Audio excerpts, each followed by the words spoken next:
Quando você me traz o Steve Jobs, eu já vou te fazer uma pergunta, a gente está encaminhando para o final, eu ficaria o dia inteiro conversando com o Arthur Bender. Me perdoe, nem estou olhando o relógio aqui, estamos tocando. Ô Bender, quando você fala sobre a obra e o autor, né? Eu acho interessante. Até que ponto nós podemos separar a obra do autor quando, por exemplo, pensamos em alguém como Michael Jackson, que comprovadamente era um abusador de crianças?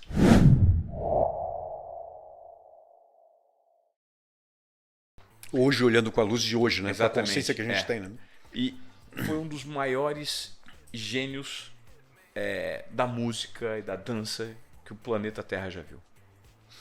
Tua pergunta é complexa, mas eu diria, eu nunca tinha pensado por esse olhar sobre ele, né? Sobre essa figura, mas à luz da consciência que a gente tem hoje sobre a gravidade de algumas coisas, eu acho que é um demérito, tira um naco enorme da obra dele, e eu acho que depõe contra ele. Talvez a obra seja ainda tão grandiosa que não destrua total, mas tira boa parte do mérito da obra. Por exemplo, se a gente fosse escrutinar hoje, né, com certeza boa parte das pessoas tiraria um pedaço do valor. Quando a gente pega um exemplo como aconteceu recentemente, em que você vê aquele que é tido como o herdeiro de Buda, o Dalai Lama, pedindo para a criança isso foi horrível. Chupar a língua dele. Isso foi horrível. O que fazer? Como julgar? Quais métricas abstrair? E uma pessoa com perfil, a partir daquele momento que a imagem foi exibida, com perfil não, que ocupa a cadeira que o Dalai Lama ocupa, passa a ter a imagem completamente arranhada? Eu acho que tem um arranhão muito grande aí.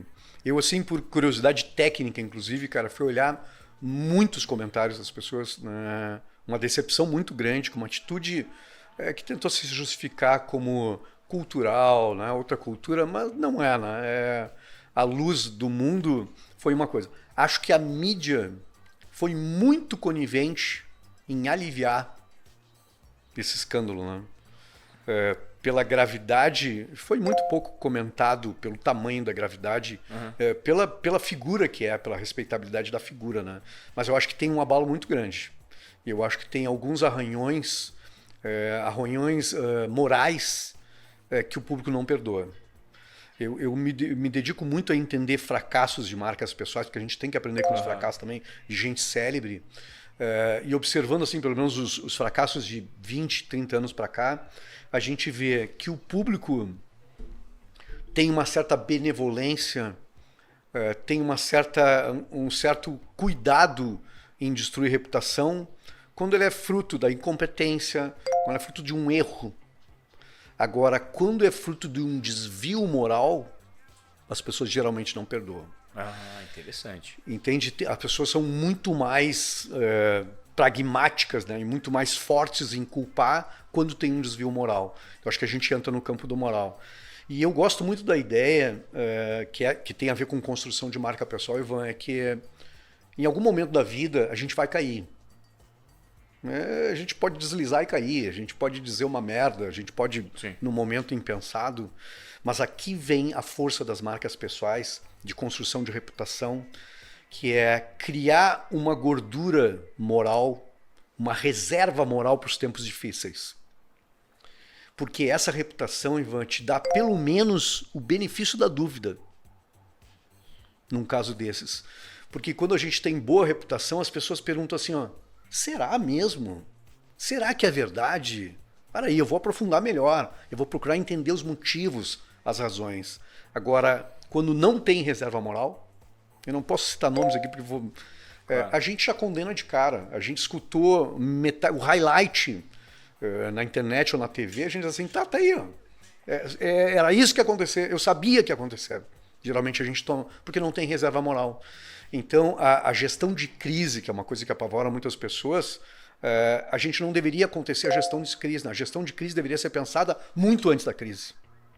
Criar reserva moral, né? Um colchão de proteção para os tempos difíceis que a gente está sujeito a cair, né, cara? E os cancelamentos, na sua visão, eles têm prazo de validade?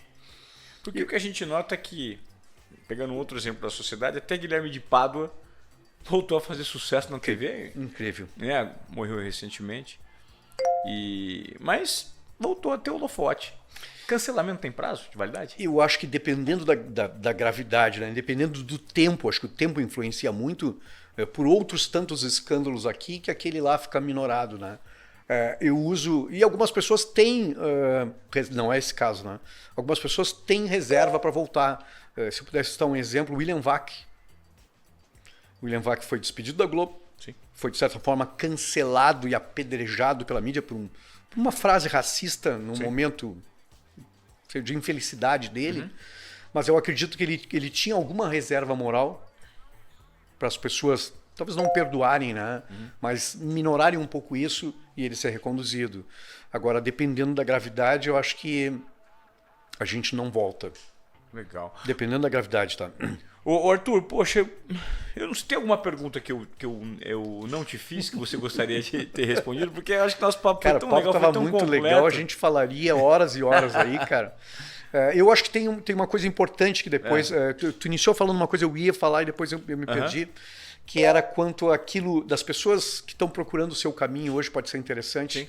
E muitas vezes nesse posicionamento, e eu recebo muitas dúvidas das pessoas assim, eu sou isso, mas eu gosto também disso. Eu sou jornalista, tenho uma trajetória de esportes, mas eu tenho uma paixão que brotou na minha idade agora e eu também gosto de fazer uma outra coisa. E essas pessoas muitas vezes se julgam sem caminho. Eu sou muitas coisas. E eu ensino um posicionamento aqui, eu ensino 3 formas de se posicionar. Uma é escavar que eu quero dizer segmentar, até chegar o que tu é, tá? Um tópico só teu e te apropriar dele.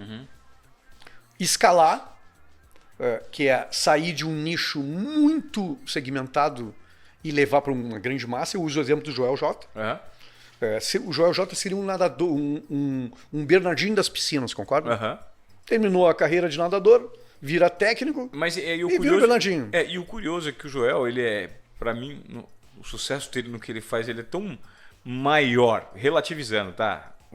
Que o Bernardinho, porque o Joel não teve a performance que o Bernardinho teve, né?